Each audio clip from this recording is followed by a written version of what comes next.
Michele here with the Redesign Habit. Welcome to today's video and happy holidays to all you out there watching.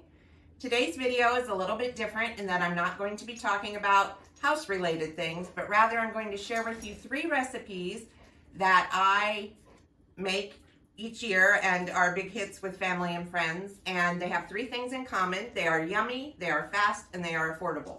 So for all of you feeling the time crunch and the pocketbook crunch, make sure you watch on because these are real crowd pleasers and I wanted to share them with you.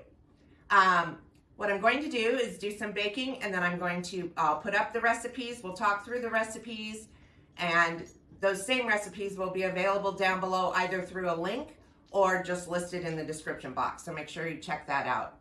And let me get started and then I will get back to you. Ho, ho, ho. As you can see by my shirt, this is actually the next day from when I shot the opener. So the first one I have over here is the easiest, and I guarantee easiest fudge you have ever made. Super simple. You do everything in the microwave. Couldn't be easier. So the ingredients that you need are 4 cups of chocolate chips. Your discretion if you want semi-sweet or milk chocolate, whatever you like. And then you're going to want 1 small can, 14-ounce can of sweetened condensed milk. Not evaporated milk, but sweetened condensed milk. And the next ingredient is a tablespoon of butter, and the final ingredient is a teaspoon of vanilla. Now for the process, like I said, it doesn't get any easier than what this is. You have a microwave-safe bowl, you dump all the ingredients into it, and you microwave it 30 seconds at a time, stirring in between each time until everything is melted together. Now, if you want to add something in like toffee chips or walnuts or something like that, once everything is melted and it's at its most liquid, that would be the time to stir those in.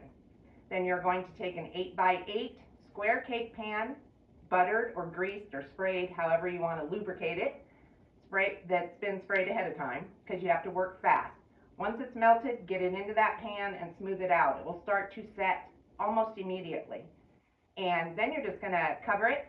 You can let it sit at room temperature for several hours. It will firm up. If you want to speed that up, you can put it outside. If it's cold where you live, it will firm up much faster, or in the fridge. So that is the fudge. And it is delicious, and nobody can tell me that they would be able to tell how I made that fudge.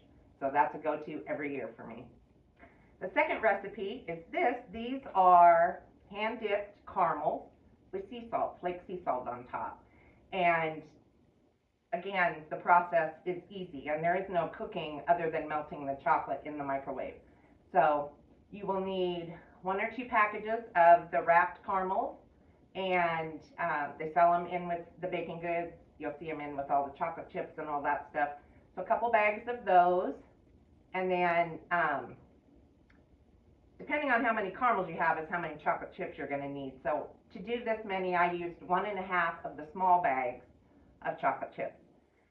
And I basically just melted it in the microwave, stirring it 30-second increments. Don't go longer because the chocolate can burn in the microwave, so keep an eye on it. Stir it frequently.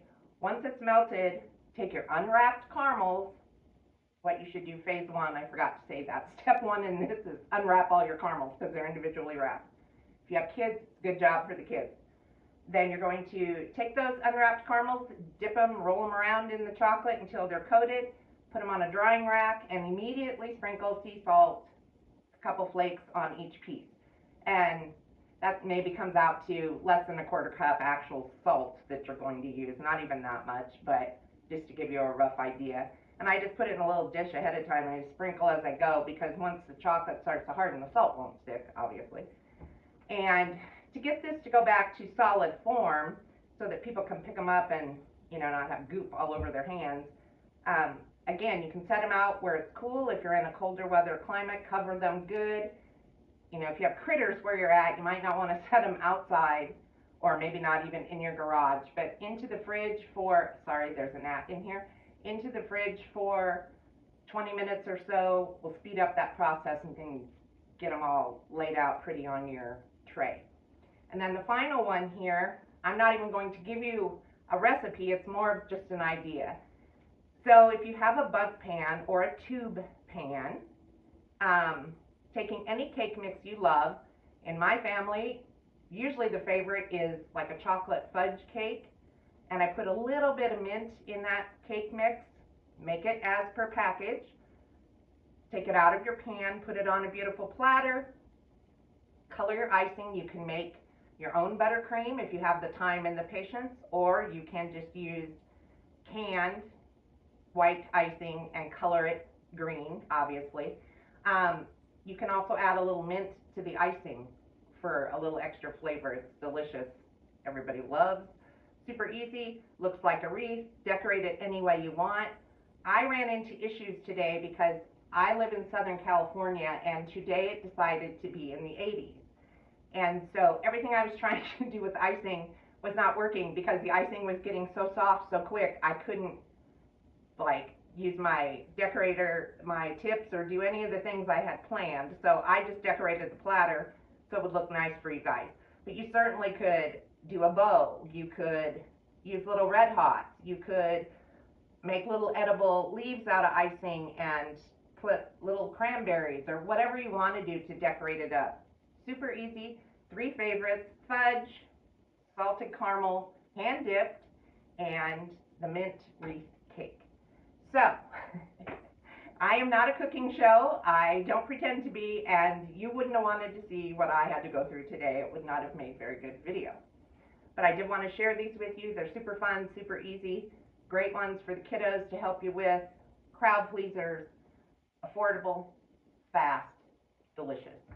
So that's it for this video. Don't forget to visit the website, theredesignhabit.com, for all the great stuff that we post on there every week. Follow us on Facebook and Instagram if you don't already. Hit subscribe here if you haven't. We put out new content as quickly as we can. And share it with a friend. Pass it on. The community is growing, and we appreciate you guys. So have a great holiday season, and we will see you all in the next video.